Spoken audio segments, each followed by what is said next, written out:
एक ऐसा बाजार जो सुबह 9:15 बजे खुलता है और शाम 3:30 बजे बंद हो जाता है। इन 6.25 घंटों में लाखों करोड़ों लोगों की किस्मत बनती और बिगड़ती है। नमस्कार दोस्तों, मैं सोनू शर्मा। शेयर मार्केट पर मेरा ये चौथा वीडियो है। पहले 3 वीडियोस को अब तक 65 लाख से ज्यादा लोग देख चुके हैं।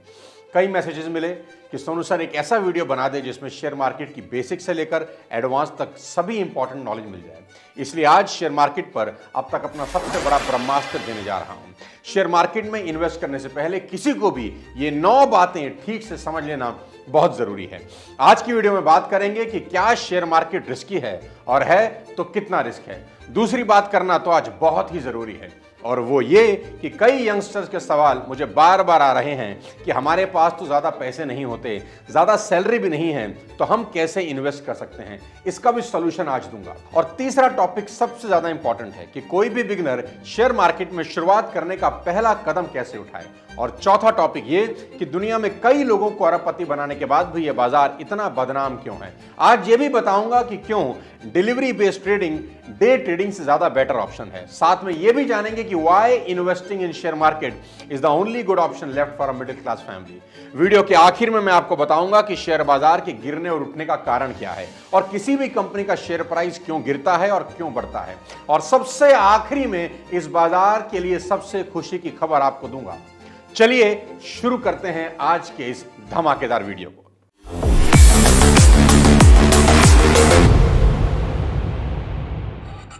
अब सबसे पहला सवाल, क्या शेयर मार्केट रिस्की है? इसका सीधा सा जवाब है जी हां, बिल्कुल।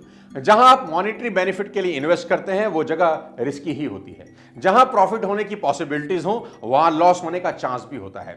शेयर खरीदने का मतलब ही यही है कि आप उस कंपनी के आंशिक ही सही पर मालिक तो बन ही रहे हैं। तो अगर कंपनी को लॉस हुआ तो आपको भी होगा। जिस कंपनी में आपने इन्वेस्ट किया है अगर वो कंपनी डूब गई तो आपका पैसा भी बिल्कुल डूब ही जाएगा। और अगर उस कंपनी की ग्रोथ बहुत अच्छी हुई तो आपका पैसा भी ग्रो होगा। और सीधी सी बात है मेरे दोस्त, when there is no risk there is always a more risk. Risk ना लेना ही दुनिया का सबसे बड़ा रिस्क होता है। लेकिन यहां रिस्क के साथ साथ प्रॉफिट भी उतने ही बड़े हैं। कई कंपनीज ऐसी हैं जिन्होंने इतिहास रचा है। Nestle, Britannia, Wipro, TVS, Titan, Siemens, MRF. इन कंपनीज ने लोगों को इंस्पायर किया है बाजार में पैसा डालने के लिए।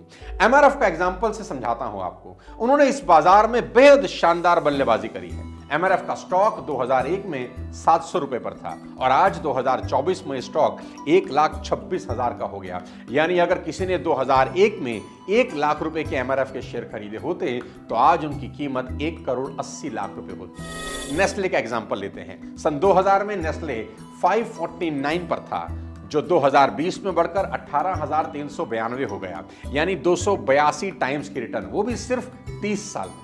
अब आप ब्रिटानिया को ही देख लीजिए। 1990 में सिर्फ 14 रुपए का स्टॉक था, आज बढ़कर 2024 में 5235 का हो गया। यानी 370 गुना की रिटर्न।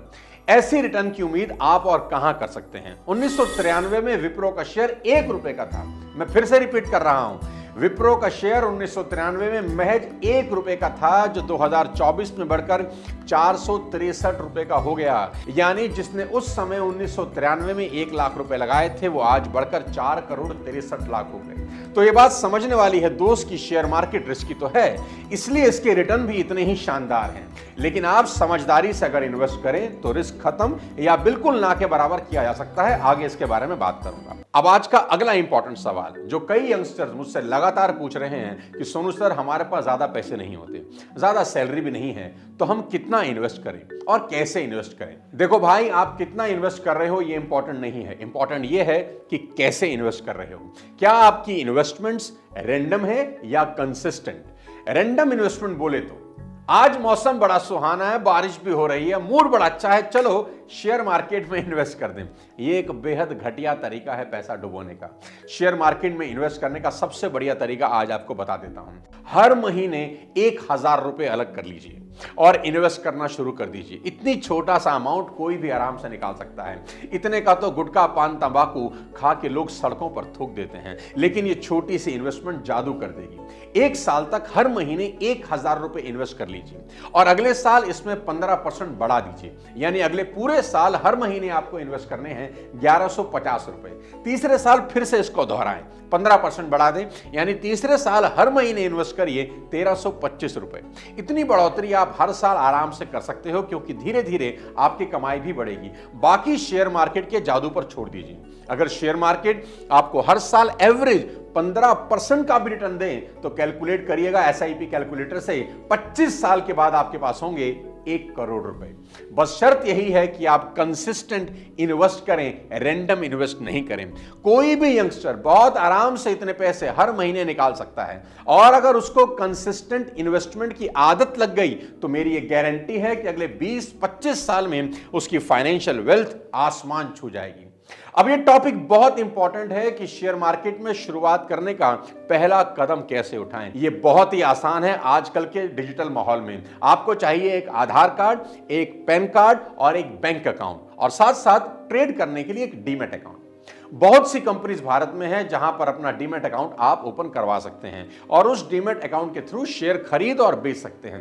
पर जब भी आप कोई शेयर बाय और सेल करेंगे तो हर ट्रांजैक्शन पर आपको एक ब्रोकरेज देनी पड़ती है। अगर उस ब्रोकरेज को भी आप बचाना चाहते हैं तो एक ऐप आपको मैं यहां पर बता देता हूं, जो है शून्य, जहां पर कोई ब्रोकरेज चार्ज नहीं लगेगा।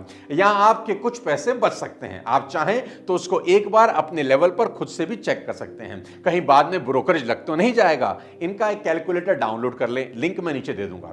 इस कैलकुलेटर पर जब आप स्टॉक डालेंगे, बाइंग प्राइस और सेलिंग प्राइस डालेंगे और कैलकुलेट नाउ पे क्लिक करेंगे तो पता चल जाएगा कि यहां ब्रोकरेज शून्य है, सिर्फ गवर्नमेंट चार्जेस एप्लीकेबल हैं। इस ऐप के एक और अच्छा फीचर मैंने देखा, अभी जब मैं चेक कर रहा था तो मुझे मालूम चला इनके पास एक एआई बेस्ड प्रेडिक्टर टूल है जो 3 दिन से लेकर 1 साल तक के स्टॉक को रिकमेंड करता है कि कौन सा स्टॉक ऊपर गया, कौन सा नीचे। यह बहुत बढ़िया चीज है कि यहां account opening charges, annual charges, maintainer charges 0 हैं। साथ ही साथ शून्य से भी रजिस्टर्ड है और सेव भी है। अगर आप चाहेंगे तो लिंक आपको मैं नीचे बायो में दे दूंगा, आप अपने तरीके से अच्छे से चेक कर सकते हैं। आगे लेके चलता हूं और बात करता हूं अपने टॉपिक नंबर 4 की, कि दुनिया में कई लोगों को अरबपति बनाने के बाद भी यह बाजार इतना बदनाम क्यों है। इसके जिम्मेदार काफी हद तक हमारा है सोशल मीडिया। यूट्यूब पर आपको ऐसे कई वीडियोस मिल जाएंगे जिसमें कोई महापुरुष, कई महारथी एक दिन में पैसा डबल करने की स्ट्रेटेजी सिखा रहे हैं। 10 लगाओ 20 पाओ, वो भी एक दिन में। ऐसी बातें सुनकर जो अपना डीमैट अकाउंट खुलवा रहे हैं ना, वो लोग डीमैट शब्द को ध्यान से पढ़ें।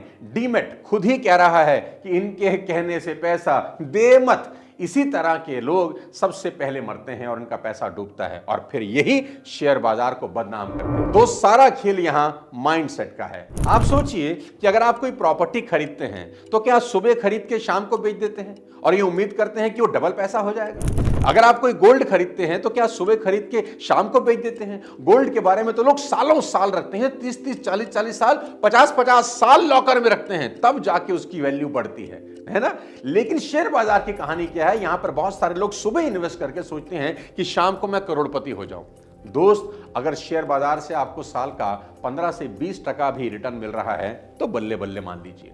इसके ऊपर के शेख चिल्ली के ख्वाब बिल्कुल मत देखिए। अगर ऐसा किया तो मुंह के बल गिरोगे और इस शानदार बाजार को बदनाम करोगे। अब आज का टॉपिक नंबर 5, बात करेंगे कि क्यों delivery based trading day trading से ज्यादा बेटर ऑप्शन है। पहले समझते हैं दोनों में फर्क क्या है। डे ट्रेडिंग, नाम से ही क्लियर हो रहा है कि इसमें जिस दिन शेयर खरीदते हैं उसी दिन बेच देते हैं, चाहे फायदा हो या नुकसान, उसी दिन हिसाब किताब बराबर। दूसरी तरफ डिलीवरी बेस्ड ट्रेडिंग में आप शेयर खरीदते हैं, अपने पास रखते हैं और पेशेंस रखते हैं, भाव बढ़ने का इंतजार करते हैं। यह मेरा पसंदीदा है। सक्सेस प्रिंसिपल दोनों तरह की ट्रेडिंग में जुदा है। डे ट्रेडिंग में न्यूज और अफवाहों का बड़ा रोल है। कोई अफवाह फैल गई, युद्ध होने वाला है, लड़ाई होने वाली है, सरकार गिरने वाली है, तो बाजार धड़ाम से गिरने लगता है। और जो सुबह खरीदकर शाम को करोड़पति होने का सपना देख रहा था ना, उसकी हालत यहां पतली हो जाती है। ये नेचुरल है कि डे ट्रेडिंग कभी कभी काफी डेंजरस होती है यार। और डे ट्रेडिंग करने वालों के पास एक चीज कभी नहीं होती जो डिलीवरी ट्रेडिंग करने वालों के पास होती है, और वो है टाइम टू रिकवर। अब बात करते हैं टॉपिक नंबर 6 की, कि क्यों शेयर मार्केट में investment he is the only option for a middle class family. पिछले 5 साल में बाजार में इन्वेस्ट करने वालों की संख्या करीब 12 करोड़ है, क्योंकि आज मिडिल क्लास को यह बात समझ में आ गई है कि सेविंग बैंक अकाउंट पर इंटरेस्ट ना के बराबर है, 3 से 4% और एफडी भी कोई 6 से 7% देती है। इन्फ्लेशन जाता है 12 से 14% तक, और बैंक अकाउंट में जो एफडी है उस पर 30% टैक्स कट जाता है। तो एक्चुअली में बैंक में रखा पैसा बढ़ नहीं रहा, कम ही हो रहा है। अब लोग वो पैसा शेयर मार्केट में लगाने लगे हैं। गोल्ड में में भी इन्वेस्टमेंट से लोगों का मोह खत्म हो रहा है। क्यों? क्योंकि गोल्ड का रेट वैसे ही ऑल टाइम हाई पर है। सोना आजकल सिर्फ बैंक लॉकरों की शोभा बढ़ा रहा है। आजकल के माहौल में आप जानते हैं कि लेडीज वैसे ही बाहर सोना पहन के घूम नहीं सकती, सेफ्टी और सिक्योरिटी के कंसर्न है। और अगर पीपीएफ में पैसा डालते हैं तो घूम फिर के वो पैसा भी शेयर बाजार में ही लग जाता है। तो बेटर है कि आप अपना पैसा अपने हाथ से शेयर बाजार में समझदारी के साथ इन्वेस्ट करें। कौन से 5 कारण हैं जिसके कारण शेयर बाजार गिरता है, और वो कौन से 5 कारण हैं जिसके कारण शेयर बाजार में किसी भी शेयर का प्राइस बढ़ जाता है, और सबसे लास्ट में दूंगा सबसे बड़ी खुशी की खबर। चलिए बात करते हैं कि क्यों गिरता है शेयर बाजार। 5 रीजन दूंगा आपको। सबसे पहला, विल टू बाय। सीधी सी बात है, अगर लोगों में खरीदने की इच्छा होती है बाजार उठ जाते हैं, बेचने की इच्छा होती है तो बाजार गिर जाते हैं। लोगों में खरीदने की इच्छा होने का सबसे बड़ा कारण है देश की इकोनॉमी। अगर देश की इकोनॉमी अच्छी है, स्टेबल है, तो लोग खरीदते हैं और बाजार शानदार परफॉर्म करता है। अगर देश की इकोनॉमी हिचकोले खा रही है तो लोग बेचेंगे और बाजार गिरेगा ही गिरेगा। दूसरा कारण, डेली न्यूज। शेयर मार्केट रोज करवट बदलती है। अगर किसी दिन देश में पॉजिटिव न्यूज ज्यादा है तो बाजार खिलने लगता है, और अगर कोई नेगेटिव न्यूज आ गई बाजार गिर जाता है। जैसे कि खबर आई कि भारत की जीडीपी 8% रहेगी, देखना बाजार छलांगे मारने लगेगा। और न्यूज फ्लैश हुई कि सरकार प्राइवेटाइजेशन करने जा रही है तो भी बाजार छलांग लगाएगा। और गलती से खबर आ गई कि टैक्सेस बढ़ने वाले हैं, औंधे मुंह गिर जाएगा बाजार। तीसरा, इन्फ्लेशन। शेयर बाजार पर महंगाई यानी इन्फ्लेशन का बहुत बड़ा इंपैक्ट होता है। देखो दोस्त, जब जब महंगाई बढ़ेगी, सीधी सी बात है, कॉस्ट ऑफ प्रोडक्शन बढ़ जाएगा, जिससे प्रोडक्ट के कमोडिटी के रेट बढ़ेंगे और डिमांड ऑटोमेटिकली कम हो जाएगी। अब डिमांड कम है तो सेल कम होगी, सेल कम है तो प्रॉफिट कम होंगे। इसके अलावा महंगाई बढ़ने से इंपोर्ट एक्सपोर्ट का बैलेंस भी गड़बड़ हो जाता है, जिसका कारण शेयर गिर जाते हैं। चौथा कारण, price of crude oil. International market में क्रूड ऑयल की कीमत अगर बढ़ रही है तो शेयर मार्केट के गिरने की पॉसिबिलिटी बढ़ जाती है, क्योंकि मैक्सिमम कंपनीज पर इसका बुरा असर होता है, क्योंकि उनका कॉस्ट ऑफ प्रोडक्शन बढ़ जाता है या फिर उनको अपने प्रोडक्ट के दाम बढ़ाने पड़ जाते हैं, जिससे मार्जिन ऑटोमेटिकली कम हो जाते हैं। पांचवां और आखिरी कारण बाजार के गिरने का, ग्लोबलाइजेशन। ग्लोबलाइजेशन के इस दौर में वर्ल्ड इकोनॉमी का भी हमारे शेयर बाजार पे अच्छा खासा फर्क पड़ता है, और खास तौर पर अमेरिकन इकोनॉमी का। यह प्रभाव इसलिए भी पड़ता है क्योंकि इन्फोसिस, विप्रो जैसी बड़ी बड़ी कंपनीज अमेरिकन शेयर मार्केट में भी लिस्टेड हैं, और वहां अगर कीमतें गिरती हैं तो नेचुरली उसका असर यहां भी होता है। अब बात करता हूं उन 5 कारणों की जिसकी वजह से किसी भी शेयर के भाव बढ़ जाते हैं। सबसे पहले, ऑर्डर। जब भी किसी कंपनी को कोई बड़ा ऑर्डर मिलता है तो कंपनी के शेयर प्राइस छलांग लगाते हैं। सीधा सा मैथ्स है कि ऑर्डर पूरा होने पर प्रॉफिट होगा, इसकी उम्मीद में शेयर के प्राइसेस बढ़ जाते हैं। जैसे 2005 में सीमेंस को power grid corporation of India ने 150 करोड़ का ऑर्डर दिया, जिससे उसका शेयर प्राइस में गजब का उछाल हुआ।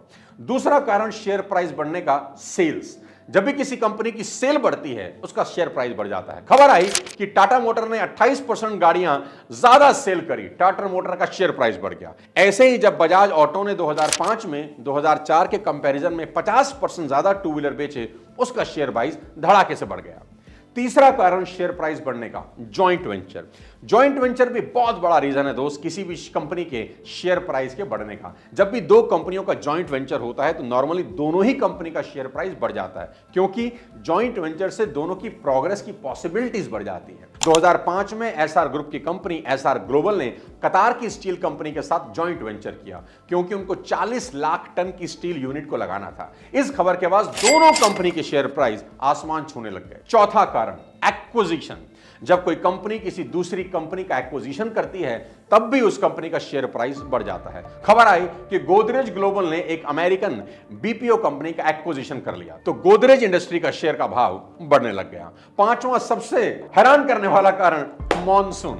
हैरान होंगे आप ये जानकर कि कई कंपनीज के शेयर का रेट मौसम के हिसाब से भी बढ़ता और कम होता है। सही समय तो रेट सही, समय खराब तो रेट खराब। कैसे? सीमेंट बनाने वाली कंपनी की सेल्स बारिश के मौसम में कम हो जाती है, क्योंकि प्रोडक्ट की डिमांड गिर जाती है, क्योंकि बारिशों में कंस्ट्रक्शन का काम रुक सा जाता है। इसलिए उस वक्त सीमेंट कंपनी के भाव कंपैरेटिवली कम होते हैं। लेकिन जैसे ही बारिश खत्म होती है, मानसून ढीला होता है, डिमांड बढ़ जाती है और शेयर के भाव में। अब वीडियो के आखिरी में सबसे खुशी की खबर आपको देता हूं। क्या आप जानते हैं कि कितने लोग भारत में इस बाजार से जुड़े हैं? एनएसई यानी नेशनल स्टॉक एक्सचेंज ने 2019 और 2023 के बीच यानी इन 5 सालों का डेटा दिखाया है। क्या कह रहा है? 120 मिलियन इन्वेस्टर यानी 12 करोड़ नए लोगों ने खुद को रजिस्टर्ड किया है। आंकड़े तेजी से बदलते जा रहे हैं। पिछले 5 साल में 12 करोड़ इंडियंस ने इन्वेस्टिंग में अपना पहला कदम रखा है और सिर्फ जनवरी 2024 में ही मोर देन 5.4 मिलियन इन्वेस्टर्स यानी 54 लाख लोगों ने खुद को रजिस्टर किया है। मेरी शुभकामनाएं हैं इन सब लोगों के साथ। तेजी से बढ़ती इकोनॉमी के लिए ये एक बहुत बड़ा साइन है। We should celebrate this data. तो समय करवट ले रहा है, आइए और अपनी जिंदगी को बेहतर बनाने के लिए इन्वेस्ट करिए। डाउनलोड कर सकते हैं आप शून्य ऐप और स्टार्ट करिए इन्वेस्टिंग। अगले किसी और वीडियो के साथ जल्दी ही आपसे मुलाकात करता हूं। तब तक अपने स्वास्थ्य का ध्यान रखिए और ध्यान से ही इन्वेस्ट करिए। सोच समझ के शेयर चुनिए और अपना पैसा लगाइए। मेरी बहुत बहुत शुभकामनाएं। Thank you so much. जय हिंद।